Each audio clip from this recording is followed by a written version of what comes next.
A'udzubillahiminasyaitonirrajim. Bismillahirrahmanirrahim. Alhamdulillahirabbil alamin wassalatu wassalamu ala asyrafil anbiya'i wal mursalin sayyidina Muhammad wa ala alihi wa sahbihi ajma'in. Qala rabbi shrah li sadri wa yassir li amri wahlul 'uqdatam min lisani yafqahu qawli. Amma ba'd. Assalamualaikum warahmatullahi wabarakatuh. InsyaAllah kita sambung kuliah kita pada minggu lepas berkaitan dengan kaedah-kaedah fiqh dalam pelancongan dan pemakanan. Baik, kita dah sentuh kaedah yang pertama, innamal a'malu binniyat, setiap sesuatu berdasarkan niat. Dan yang kedua,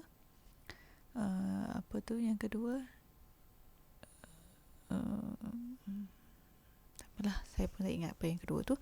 Tapi hari ini kita akan sambung yang ketiga, iaitu kesusahan menjadi sebab keringanan. Maknanya, kaedah fiqh yang ketiga, al-masyaqqah tajribut taisir. Kesusahan menjadi sebab kepada sesuatu keringanan. Islam adalah agama yang mudah, tapi bukan satu alasan untuk kita bermudah-mudah dalam urusan agama. Kena beza ya. Agama Islam ni adalah satu agama yang mudah. Banyak perkara, banyak situasi yang Islam ni memudahkan urusan kita. Tapi itu tidak bermakna kita boleh ambil mudah ataupun kita boleh bersikap bermudah-mudah, mengambil sikap sambil lewa dalam urusan agama. Tidak. Apabila berdepan dengan kesusahan, dalam menunaikan perintah agama, Allah akan beri jalan keluar, Allah akan sediakan sedikit kelonggaran, Allah akan beri kita ruksah. Maknanya kalau macam contoh dalam bermusafir, ada kelonggaran, kita boleh solat jamak dan qasar.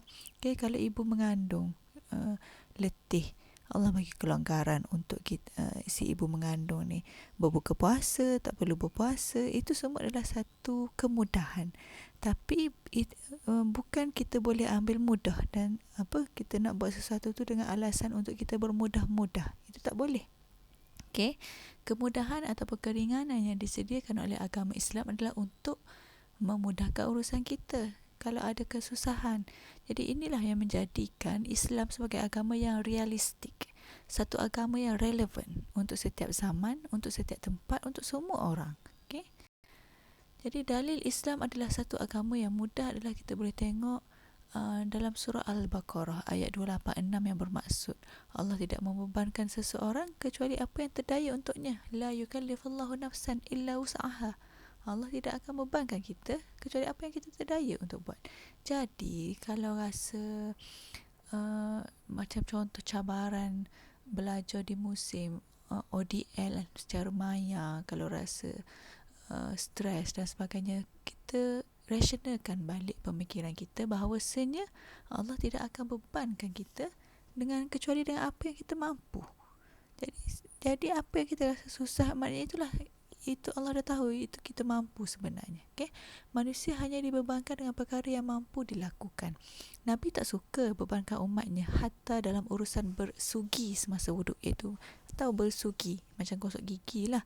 Nabi pernah bersabda, kalaulah tidak kerana bimbang akan membebankan umatku, nescaya aku akan perintahkan mereka untuk bersugi setiap kali wuduk. Maknanya Nabi fikir kalaulah Nabi wajibkan kita ni bersugi setiap kali nak wuduk, nanti membebankan umat.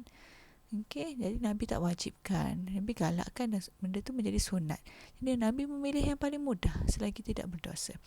Rasulullah SAW tidak pernah memilih antara dua perkara, kecuali baginda akan memilih yang paling mudah antara keduanya selagi tidak mendatangkan dosa. Hadis riwayat Bukhari dan Muslim.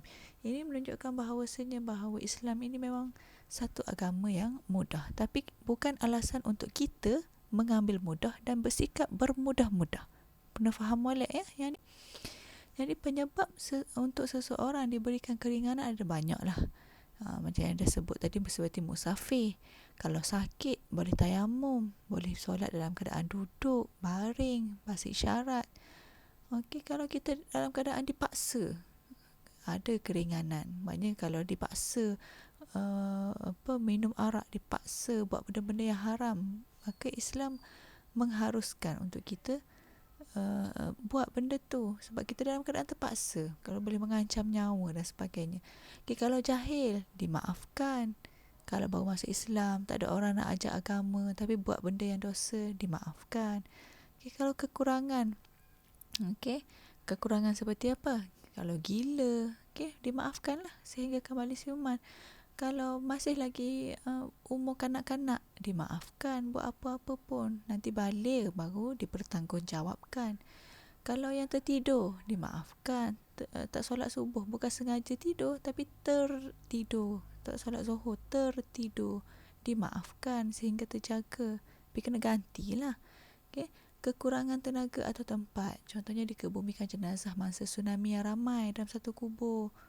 Dah ramai sangat ni, kalau nak gali satu-satu kubur, kekurangan tenaga, tempat, tak apa, Islam memudahkan, gali seluas-luasnya dan letak semua jenazah dalam satu kubur. Kemudian apa lagi kekurangan lagi, seperti umum balwa, iaitu bala umum, balak umum, dimaafkan kalau terjadi sesuatu yang sukar, dielakkan dan ianya sudah diterima umum. Okay?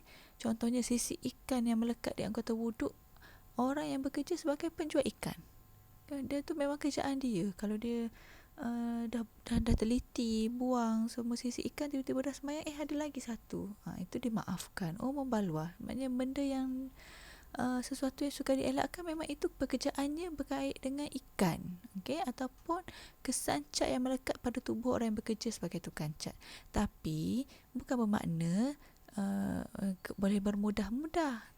Bukan kata tak apalah, tak basuh sangat pun, kita kan memang kerja kita tukang cat. No, tak boleh begitu. Kita dah ikhtiar, kita dah usaha bersihkan badan kita semua daripada kesan-kesan cat. Tapi kalau dah ada sikit-sikit yang kita tak perasan, itu adalah umum balwa.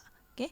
Dengan syarat sebelum wuduk kita telah cuba sedaya upaya untuk hilangkannya terlebih dahulu. Okay? Kemudian apa bentuk keringanan dalam ibadat yang lain, seperti gugur ibadat, tak wajib qada solat kalau wanita haid dan nifas. Okey, tu kalau gugur. Kalau ringkaskan ibadat, kurangkan 4 kepada 2 seperti dalam solat qasar. Okey, kalau ganti ibadat, ganti secara bersuci daripada wuduk kepada tayamum kalau tak ada air. Okey. Kemudian dahulukan ataupun kemudiankan ibadat. Yang ni kalau kita nak jamak qasar, jamak taqdim ataupun jamak takhir, itu ada bentuk keringanan lah. Ataupun longgarkan ke ibadat, kemaafan terhadap najis-najis yang tak dapat dilihat dengan mata. Okey. Itu ada antara intipati kepada al-masyaqqah tajlibut taisir, iaitu setiap kesukaran adanya keringanan. So macam mana al-masyaqqah tajlibut taisir ini diaplikasikan dalam bidang pelancongan dan pemakanan? Mudah je lah. Kalau dalam pelancongan, kita dibenarkan solat jamak, solat qasar, dibenarkan berbuka puasa kalau melancong, kalau ianya menyebabkan kesukaran. Okay? Kalau dalam solat Jumaat, kita dibenarkan meninggalkan solat Jumaat ketika melancong kalau ada elemen kesukaran. Tapi syaratnya apa? Kena keluar bermusafir sebelum waktu subuh. Jadi kalau kata dah plan nak bermusafir pada hari Jumaat, cubalah bertolak sebelum subuh supaya dapat memenuhi menggunakan ruksah, dapat dibenarkan tinggalkan solat Jumaat. Kalau bertolak selepas subuh tak boleh lah, kena berhentilah solat Jumaat. Okey. Itu adalah yang pertama. Yang ketiga iaitu berkaitan dengan al-masyaqqah tajlibut taisir. Untuk yang keempat dan kelima, ikuti rakaman yang kedua. Okey.